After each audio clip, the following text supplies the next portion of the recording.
प्लासी की लड़ाई में अंग्रेजों की जीत से भारत में ब्रिटिश शासन की नींव पड़ गई। इस जीत में सेनापति मीर जाफर की बड़ी महत्वपूर्ण भूमिका थी, जिसने अपने मालिक सिराजुद्दौला के साथ विश्वासघात किया था। अंग्रेजों ने मीर जाफर को बंगाल का नवाब बना दिया और मुर्शिदाबाद में सिराजुद्दौला के तख्त पर वो बड़ी शान से बैठ गया। इसके बदले मीर जाफर ने कंपनी को 24 परगने की जागीरदारी सौंप दी। लेकिन मीर जाफर अपनी गद्दी पर एक दिन भी चैन से न बैठ सका। वो एक कमजोर, अयोग्य और नासमझ शासक सिद्ध हुआ। वो अंग्रेजों के हाथों की कठपुतली बनकर रह गया। क्लाइव की इच्छा के खिलाफ वो कोई काम नहीं कर सकता था। अंग्रेजों की बढ़ती हुई जातियों से तंग आकर मीर जाफर ने अपने नौजवान दामाद मीर कासिम को कलकत्ते भेजा, ताकि वो अंग्रेजों से बातचीत करे और उनका दबाव कुछ कम हो जाए। लेकिन अंग्रेजों ने नई चाल चली और मीर कासिम को अपनी ओर मिला लिया। ये तय किया गया कि मीर कासिम को वजीर बनाकर उसे तमाम अधिकार दे दिए जाएं और मीर जाफर को खर्च के लिए कुछ रकम बतौर पेंशन दे दी जाए। 20 अक्टूबर 1760 को सूरज निकलने से पहले मीर जाफर का महल अंग्रेजों की फौजों ने घेर लिया। मीर जाफर को जब अंग्रेजों की नई चाल का पता चला तो वो किस तरह परेशान हुआ, इसका एक चित्र अंग्रेज इतिहासकार कर्नल मालेसन के शब्दों में। उस सुबह को बूढ़े नवाब को उस दिन की अवश्य याद होगी जब उसने प्लासी के मैदान में अंग्रेजों का साथ दिया था और अपने मालिक तथा रिश्तेदार सिराजुद्दौला के साथ विश्वासघात किया था। मीर जाफर अवश्य इस समय सोचता होगा कि यदि प्लासी में मैं अपने उस बालक रिश्तेदार के साथ वफादार रहा होता, जिसने अत्यंत हसरत भरे शब्दों में मुझसे अपनी पगड़ी की लाज रखने की प्रार्थना की थी, तो मेरी हालत कितनी अच्छी होती। जिस सत्ता को मैंने इतने नीच और गलत तरीके से प्राप्त किया था, उससे मुझे क्या फायदा पहुंचा? वे लोग जिनके हाथ मैंने अपना मुल्क बेचा था, आज वे मुझे डरा रहे हैं। जो गुस्ताख विदेशी प्लासी से अब तक मुझ पर हुक्म चलाते रहे और जो अब मुझे गद्दी से उतारने की धमकी दे रहे हैं, यदि प्लासी में मैंने उनके नाश की वजह बनने का यश प्राप्त कर लिया होता, तो इस समय मेरे हाथों में असली हुकूमत होती। मेरा नाम इज्जत से लिया जाता और मेरा मुल्क बच गया होता। आखिर मीर जाफर को अंग्रेजों के सामने घुटने टेकने पड़े और अंग्रेजों की नींव और मजबूत होने लगी।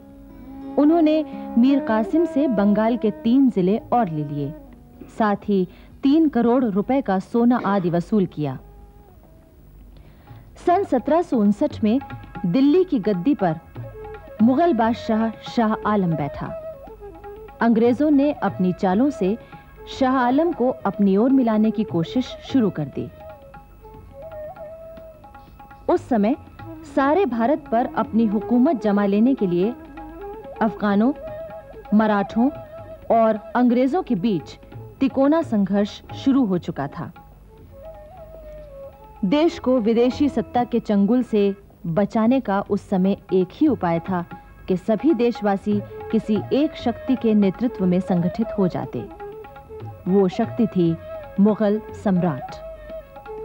किंतु इसी बीच यानी 6 जनवरी 1761 को पानीपत के मैदान में अफगानिस्तान के शासक अहमद शाह अब्दाली और मराठों की सेना के बीच घमासान युद्ध हुआ।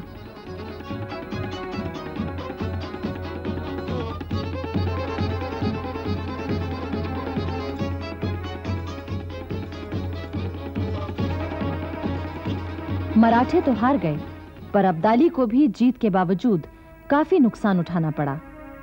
वो अफगानिस्तान लौट गया और इधर मराठे कमजोर हो गए। बच रहे केवल अंग्रेज, जिन्होंने अपना प्रभाव बढ़ाना शुरू कर दिया। मुगल बादशाह शाह आलम को 26 लाख रुपया देने का वादा करके इस बात के लिए मजबूर किया गया कि वो बंगाल, बिहार और उड़ीसा की दीवानी ईस्ट इंडिया कंपनी को सौंप दें। मजबूर होकर शाह आलम ने अंग्रेजों को बंगाल, बिहार और उड़ीसा की दीवानी सौंप दी, जिसका मतलब यह था कि मालगुजारी वसूल करने और दीवानी के मामले निपटाने का अधिकार अंग्रेजों को मिल गया। सन 1765 से 1772 तक बंगाल में अंग्रेजों का यह शासन इतना भयानक था कि उसने बंगाल को चूसकर कंकाल बना दिया। सारे बंगाल में तबाही, गरीबी, भुखमरी और अकाल फैल गए। चारों ओर मौत नजर आने लगी। सन 1772 में वॉरेन हेस्टिंग्स कंपनी का गवर्नर बनकर कलकत्ता आया। इतिहासकार कहते हैं कि क्लाइव ने देश में अंग्रेजी राज की जो बुनियाद रखी थी, वॉरेन हेस्टिंग्स ने उसे और भी पक्का किया। उसके सामने एक ही बात थी, चाहे ईमानदारी से हो या बेईमानी से, जैसे भी हो, जल्दी से जल्दी भारत की अधिक से अधिक दौलत को इंग्लैंड भेज दिया जाए। अब आइए महाराष्ट्र की ओर चलें। ईस्ट इंडिया कंपनी की बढ़ती हुई ताकत और सत्ता के लिए मराठों की ताकत आंख का कांटा बनी हुई थी। इसलिए अंग्रेजों ने एक चाल खेली। उस समय पेशवा की गद्दी पर रघुनाथ राव बैठा हुआ था। क्योंकि गद्दी का असली मालिक उसका भतीजा नारायण राव अभी नाबालिग था, अंग्रेजों ने रघुनाथ राव को युद्ध का झूठा भय दिखाकर अपनी ओर मिला लिया। इस तरह मराठा दरबार में उनका आना जाना शुरू हो गया। किंतु पेशवा के दरबार में उन दिनों एक बहुत दूरदर्शी और चतुर व्यक्ति मौजूद था, जो अंग्रेजों की सारी चालों को समझ रहा था। वो व्यक्ति था नाना फडणवीस। वो समझ रहा था कि राघोबा मराठा साम्राज्य की नींव कमजोर कर रहा है, पर राघोबा ने उसकी बात नहीं मानी। 30 अगस्त 1773 को राघोबा ने पेशवा नारायण राव की हत्या करवा दी। इस साजिश में अंग्रेजों का पूरा पूरा हाथ था। राघोबा अंग्रेजों की हाथ की कठपुतली बन चुका था। नाना फडणवीस ने मराठा राज्य को अंग्रेजों के चंगुल से बचाने की भरसक कोशिश की। इतिहासकार कहते हैं कि नाना फडणवीस ने कर्नाटक के वीर हैदर अली से मिलकर जिस तरह अंग्रेजों की चालों को नाकाम करने की कोशिश की थी, उसमें अगर उसे सफलता मिल जाती तो उस समय देश से विदेशी सत्ता का अंत हो गया होता। किंतु अपने ही लोगों ने उसे धोखा दिया। कर्नाटक के दो वीरों की कहानी भारतीय स्वतंत्रता संग्राम के इतिहास में बड़े सम्मान से लिखी गई है। ये वीर थे हैदर अली और उसका बेटा टीपू सुल्तान। हैदर अली एक मामूली फकीर का बेटा था। हैदर अली ने बचपन से ही घुड़सवारी, निशानाबाजी, हथियार चलाना और लड़ाई के तौर तरीके सीख लिए थे। बड़ा होकर हैदर अली मैसूर की फौज में भर्ती हो गया। हैदर अली की वीरता और साहस ने कुछ ही समय में उसे मैसूर का प्रधान सेनापति बना दिया। उस समय रियासत का प्रधानमंत्री एक मराठा सरदार खांडेराव था। उसने मराठों से चुपचाप मिलकर मैसूर पर हमला करवा दिया। इस युद्ध में हैदर अली ने विजय पाई और खांडेराव के विश्वासघात का सबको पता चल गया। मैसूर के महाराजा ने प्रसन्न होकर हैदर अली को अपना प्रधानमंत्री बना लिया। उधर अंग्रेज भला ये कैसे सहन कर सकते थे कि हैदर अली की ताकत बढ़े। उन्होंने हैदर अली से छेड़छाड़ करनी शुरू कर दी। कर्नाटक के कई किले खाली करवाए गए और उन्हें जीत लिया गया। हैदर अली के बेटे फतेह अली टीपू की उम्र उस समय 18 वर्ष की थी। तब भी अपने पिता के साथ युद्ध के मैदान में वो मौजूद रहता था।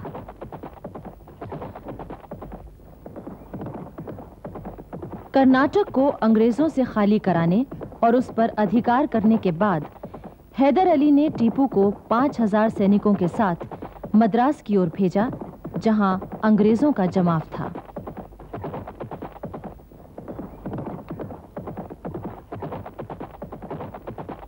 टीपू ने मद्रास के किले से 5 मील दूर सेंट थॉमस की पहाड़ी पर कब्जा कर लिया और आसपास के अंग्रेजी इलाके को अपने अधीन कर लिया। इसके बाद कुछ ही दिनों बाद हैदर अली भी अपनी सेना लेकर मद्रास की ओर बढ़ा। मद्रास में अंग्रेजों का क्या हाल हुआ, इसका रोचक विवरण एक फ्रांसीसी इतिहासकार ने प्रस्तुत किया है। वो लिखता है, मद्रास विजय के अवसर पर हैदर ने अंग्रेजों से कहकर मद्रास के सेंट जॉर्ज के किले के सदर फाटक पर एक चित्र बनवाया, जिसमें हैदर एक शामियाने के नीचे तोपों के ढेर पर बैठा है। पीछे की ओर सेंट जॉर्ज का किला है, जिसकी फसील पर गवर्नर और उसके अंग्रेज साथी घुटनों के बल बैठे हुए हैदर की ओर अपने हाथ बढ़ा रहे हैं। अंग्रेज दूत, डुप्ले और बॉशियर हैदर के सामने जमीन पर घुटने टेके बैठे हैं। डुप्ले की नाक की जगह हाथी की सी सूंड बनी हुई है। हैदर उसकी सूंड को पकड़े हुए हैं, जिसमें से अशर्फियां खनाखन गिर रही हैं। दूसरी ओर पराजित अंग्रेज सेनापति जनरल स्मिथ संधि पत्र हाथ में लिए हुए अपने हाथ से अपनी तलवार के 2 टुकड़े कर रहा है।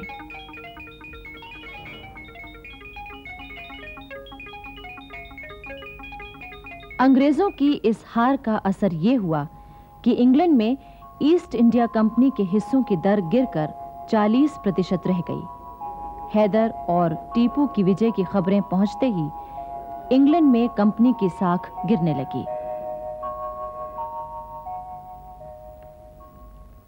इसके बाद हैदर अली ने नाना फडणवीस के साथ मिलकर जिस तरह अंग्रेजों को मात दी थी, उससे अंग्रेज घबरा उठे थे।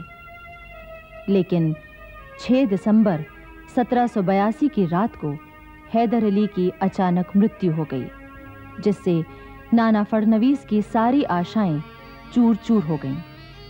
जबकि अंग्रेजों के लिए हैदर अली की मृत्यु वरदान साबित हुई।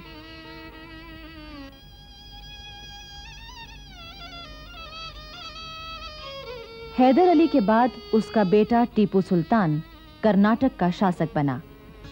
अंग्रेजों ने उसे भी चैन से न बैठने दिया, उसको बदनाम किया, उसके साथ धोखा किया और उसे युद्ध में उलझाए रखा। लेकिन टीपू भी अंग्रेजों के लिए बड़ी दहशत था। अंग्रेज उसके नाम से खौफ खाते थे, किंतु अंत में वो भी अपने ही लोगों के विश्वासघात का शिकार हुआ। अपनी अंतिम सांस तक वो बहुत बहादुरी से लड़ा। वो कहा करता था, 2 दिन शेर की तरह जीना ज्यादा अच्छा है, बजाय 200 वर्ष भेड़ की तरह जीने के। श्रीरंगपट्टनम स्थित टीपू की कब्र आज भी उसके साहस और वीरता के गुण गाती है।